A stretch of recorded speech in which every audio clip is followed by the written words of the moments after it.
इस वीडियो को लाइक करें, हमारे चैनल को सब्सक्राइब कर बेल आइकन जरूर प्रेस करें हमारी न्यू वीडियो। एक बार की बात है, एक गांव में बिरजू नाम का एक आदमी रहता था। बिरजू के घर में शौचालय तो था, पर फिर भी उसकी पुरानी आदत की वजह से वो हर रोज सुबह सुबह खेतों में हल्का होने जाता था, वो भी किसी और के खेत में। बिरजू एक दिन सुबह सुबह आए हाय, सुबह हो गई। अरे कुसुम, कहाँ गया मेरा लोटा? कहीं दिख क्यों नहीं रहा? और ये कुसुम कहाँ हो? कुसुम बिरजू की पत्नी थी। कुसुम बिरजू की आवाज सुनकर गुस्से में उसके पास आती है। अरे क्या हुआ? काहे सुबह सुबह चिल्ला रहे हो? मुझे सुबह से ही हजारों काम रहते हैं और तुम्हारे पास तो बस एक ही काम है, हल्का होना, वो भी उसके लिए इतनी दूर खेतों में जाते हो। अरे घर में इतना बड़ा शौचालय बना तो हुआ है, फिर भी साहब को खेतों में हल्का होने जाना है। अरे तुम मुझसे क्यों सुबह सुबह बहस कर रही हो? तुम्हें तो पता है कि सालों से ये मेरी आदत रही है। मुझे सिर्फ खेतों में जाकर हल्का होना पसंद है। तुम बस मुझे मेरा लोटा ढूंढ कर दो और मेरा टाइम वेस्ट मत करो। कुसुम मुंह बना लेती है और बिरजू को लोटा ढूंढ कर दे देती है। ये लो, और अब मुझे परेशान करना बंद करो, जाओ हल्का होने जाओ। बिरजू लोटे में पानी भर लेता है और खेतों की तरफ चल देता है। हमेशा की तरह बिरजू अपनी मनपसंद जगह पर हल्का होने बैठ जाता है।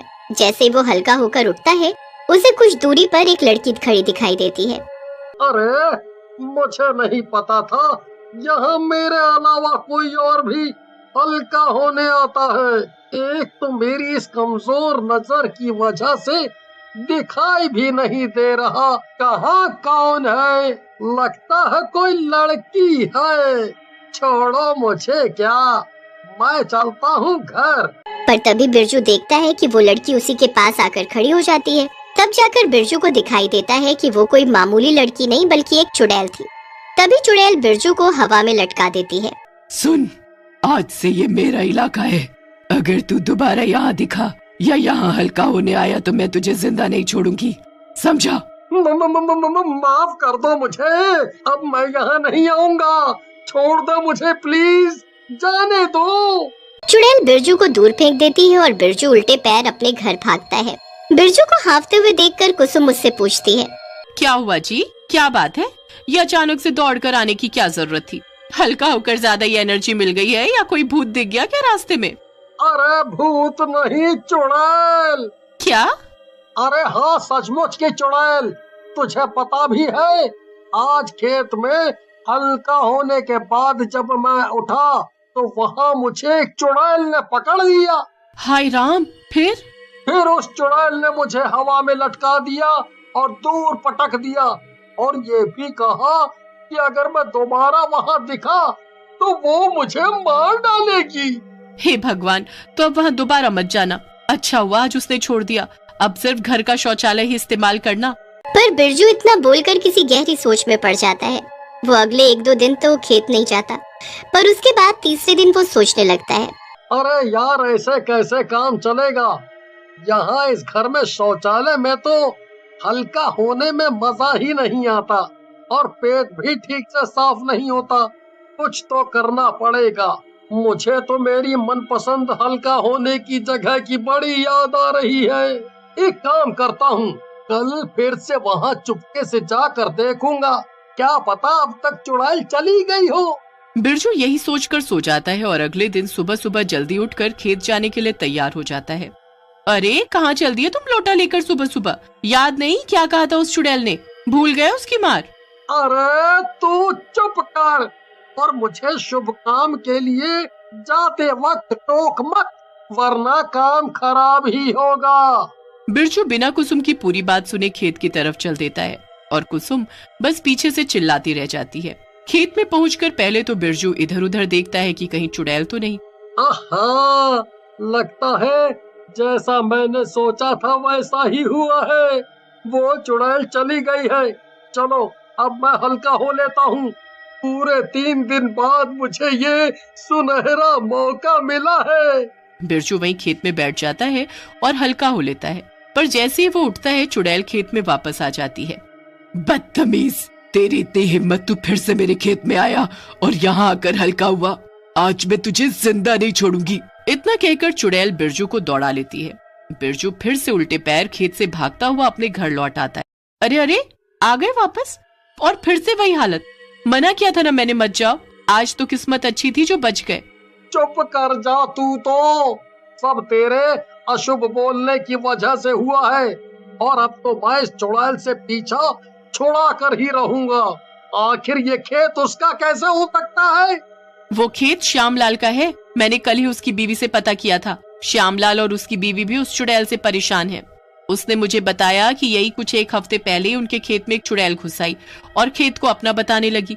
जो कोई भी खेत में जाता वो उसे मार मार कर भगा देती, यहाँ तक कि उसने श्यामलाल को भी अंदर नहीं घुसने दिया। मैं इस चुड़ैल का कुछ तो करके ही रहूंगा। जा रहा हूँ मैं श्यामलाल के घर।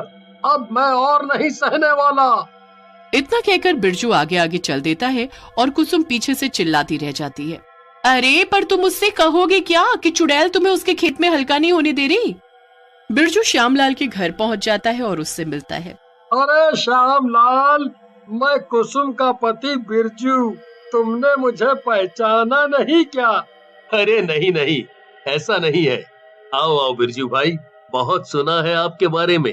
कहो कैसे आना हुआ? अरे भैया, मैंने कुसुम से सुना कि तुम्हारे खेत में कोई चुड़ैल घुस आई है। हाँ भाई, बड़ा परेशान हूँ। हाँ मैं भी। तुम क्यों परेशान हो बिरजू भैया? अरे वो अब अगर तुम मेरे गांव में ही रहते हो तो हुए ना तुम मेरे दोस्त। तो मेरा दोस्त परेशान तो मैं भी परेशान। पर भैया अब करना क्या है? कोई उपाय है क्या? अभी तक तो नहीं।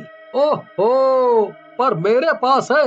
मेरे पास एक भूत भगाने वाला बढ़िया टोटका है जो मैंने अखबार में पढ़ा था। वो करने से जरूर चुड़ैल तुम्हारे खेत से भाग जाएगी। हाँ। अच्छा, तो जल्दी बताओ ना बिरजू भाई। इसके लिए हमें एक लाल रंग का कपड़ा चाहिए जिसके अंदर हमें कुछ लाल मिर्च, नींबू और माता रानी की एक फोटो रखनी होगी। बस फिर उस कपड़े के अंदर ये सब रख कर उसकी एक पोटली बनाकर उसे एक डंडे पे लटका कर जब हम चुड़ैल को उससे दौड़ाएंगे तो वो डर कर भाग जाएगी। हाँ। अच्छा, ऐसा क्या? फिर क्या था? श्यामलाल और बिरजू लाल रंग के कपड़े में सब सामान रखकर वैसी पोटली बनाते हैं और उसे एक डंडे से लटकाकर खेत की तरफ चल देते हैं। खेत पहुंचकर बिरजू, ठीक है श्यामलाल भैया, वो चुड़ैल यहीं कहीं होगी। चलो उसे ढूंढते हैं और उसे तुम्हारे खेत से डरा कर भगा देते हैं। अरे बिरजू भैया, मैं तुम्हारा ये एहसान कभी नहीं भूलूंगा।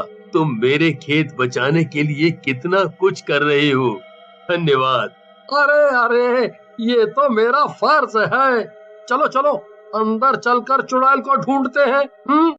दोनों लोग खेत में घुस जाते हैं और चुड़ैल को ढूंढने लगते हैं। तभी उन्हें चुड़ैल दिखाई देती है। श्यामलाल, वो रही चुड़ैल। जाओ अच्छा सबक सिखाओ इसको। श्यामलाल बिरजू की बात सुनकर चुड़ैल की तरफ डंडा लेकर चल देता है और चुड़ैल उसे देख लेती है। क्यों रे श्यामलाल, तुझे मैंने कहा था ना अब से ये खेत मेरा है। तू फिर यहाँ क्यों आ गया? चल निकल यहाँ से। अब भूल जा इस खेत को हमेशा हमेशा के लिए। तभी श्यामलाल चुड़ैल की तरफ बढ़ता है और उसके पास पहुंचकर उसे जोर जोर से डंडे से मारने लगता है। हैरानी की बात तो ये थी कि वो डंडा सचमुच ही अपना जादू दिखाता है और चुड़ैल को उससे चोट लगने लगती है। अरे अरे बचाओ, ये क्या है? अरे अरे हाय, कितना दर्द हो रहा है। ये कैसा डंडा है? श्यामलाल चुड़ैल को दौड़ा दौड़ा कर खेत से बाहर निकाल देता है, पर जब चुड़ैल मार खा खा कर खेत से बाहर निकल जाती है तब वो बिरजू को भी श्यामलाल के साथ उसके पीछे खड़ा और मुस्कुराता हुआ देखती है। अच्छा, तो तुम दोनों मिले हुए हो। वाह श्यामलाल, तो ये बिरजू तुम्हारी मदद कर रहा है। पर क्या तुम्हें ये पता है कि यही बिरजू हर रोज सुबह सुबह तुम्हारे खेत में हल्का होने आता था? इतना कहकर चुड़ैल तो चली जाती है, पर श्यामलाल बिरजू को गुस्से से देखने लगता है। बिरजू को चुड़ैल की बात सुनकर श्यामलाल से डर लगने लगता है और वो उसके पीठ पीछे से भागने की कोशिश करने लगता है, पर श्यामलाल उसे रोक लेता है। देख श्यामलाल, मुझे माफ कर दे। मुझे माफ कर दे। मैं तो तेरा दोस्त हूँ ना। दोस्त? अरे नहीं, बिल्कुल नहीं। तेरे जैसा दोस्त मुझे नहीं चाहिए। तू मुझे ना जाने कब से बेवकूफ बना रहा था। आज तो तेरी खैर नहीं। इतनी मार खाने के बाद बिरजू तय कर लेता है कि वो दोबारा कभी खेत में हल्का होने